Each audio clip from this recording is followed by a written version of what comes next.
This is Painting in Acrylics, the Indispensable Guide by Lorena Kloosterboer. Here are some of her paintings. She covers all of the supplies and materials that you'll need to paint with acrylics. There are sections on drafting tables, easels, paints, and the different types of acrylic mediums. There's a section on transferring images, and you can use graphite and transfer it that way. You can also use a grid to enlarge a drawing onto a canvas, or you can project an image onto a canvas and trace it.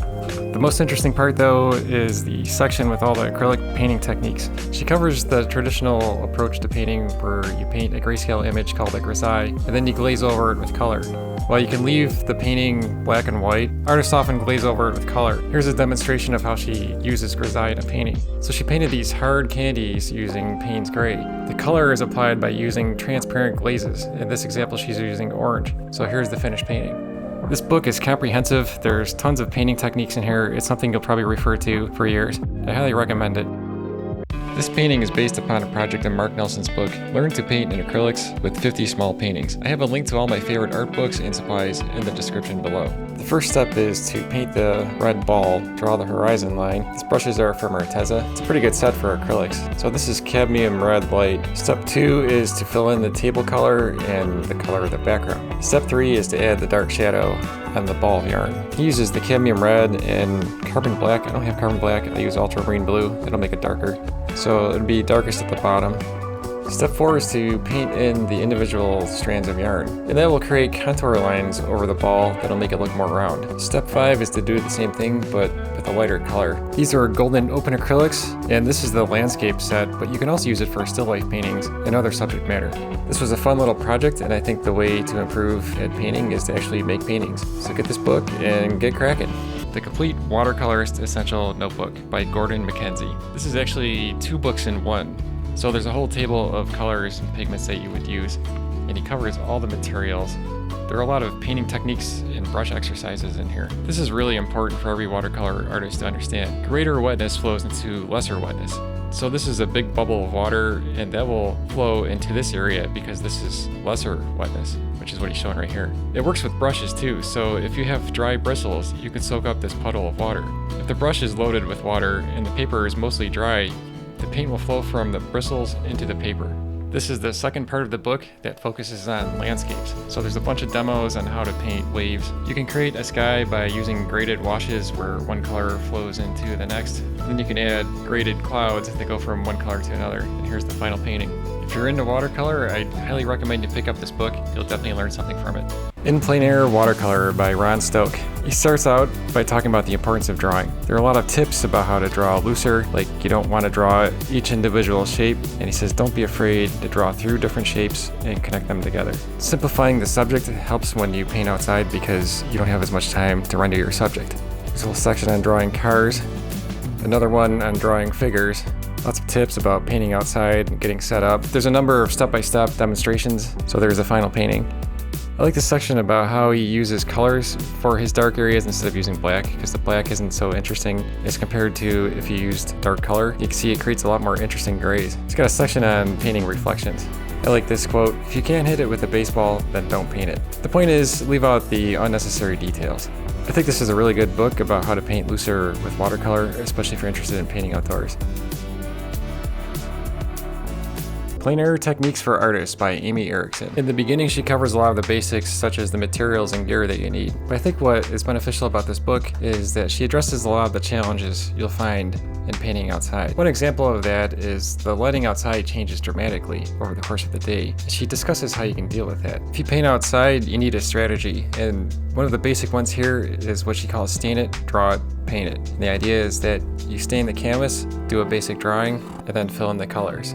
There are demonstrations by other artists too, so here's one on large-scale work outdoors. Here's a demonstration by Tim Horn where he paints dappled afternoon light. You often find that a painting outside doesn't turn out the way that you expected, so she has some examples of painting makeovers. This is a painting her student completed, and she addressed some of the issues with it. So she repainted it using more aerial perspective. Overall, I think this is a really good book. If you paint outdoors, I think you'll find something useful in here.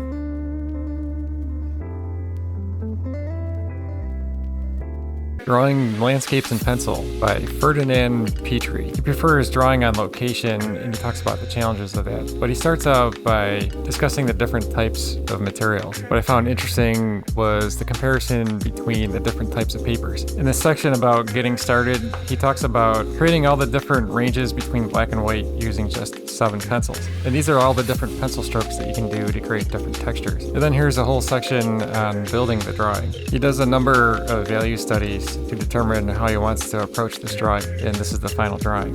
He does a demo of conifer trees, palm trees, and then tree trunks. There's a section on mountains, hills, and rocks, industrial scenes, houses, and cityscapes. Boats, harbors, and reflections will be pretty useful, especially for a watercolor artist. At the end of the book, he discusses presenting your work. If you have an interest in drawing, I recommend picking up this book. You'll definitely learn a few things from it.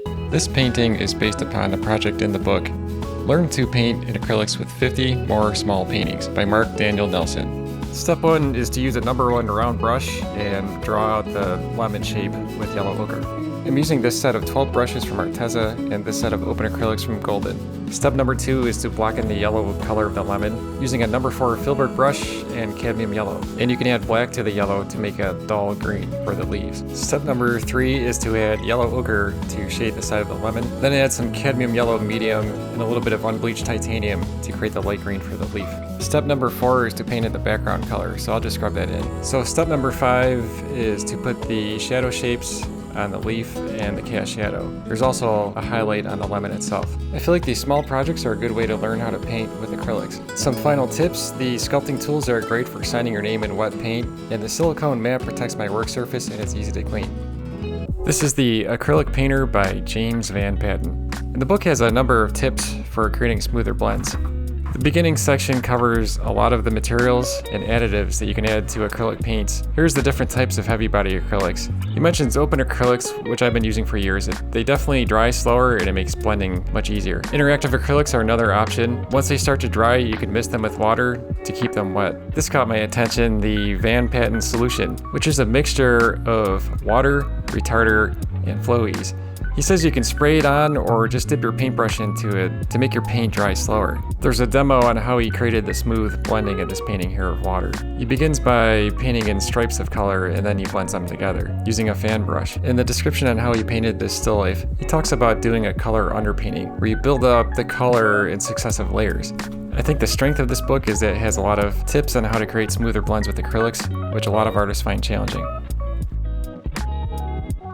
The Painter's Keys, a seminar with Robert Genn. This book is basically a transcript of a 10-session seminar that Robert Genn gave. He recommends making lists, and there's a bunch of them in the book. Some of the ideas in here that are interesting are the big blur, which means blur some subjects and areas in your paintings. Warm against cool, where you place warm colors against adjacent cool colors. There's a lot of dialogue between the participants, and the one person is making the observation that people equate quality with the time you put into something, saying that's unfortunate. And Robert Genn responds by saying, when people ask me how long it took to paint something, I tell them 30 years, and they understand. And I really like this part right here where it says, it is better to leave a work 10% unfinished than to overwork it 1%. I like this question about numbering his paintings or if he uses titles. And he elaborates and he says, I find there are 5 main types of titles: sentimental, numerical, factual, abstract, and mysterious. So he goes on to give some examples of each of those different approaches to titling works. I found that pretty helpful. Overall, I think this is worth the read. It's like getting a 10-hour seminar for the price of a book. Pick it up and give it a read.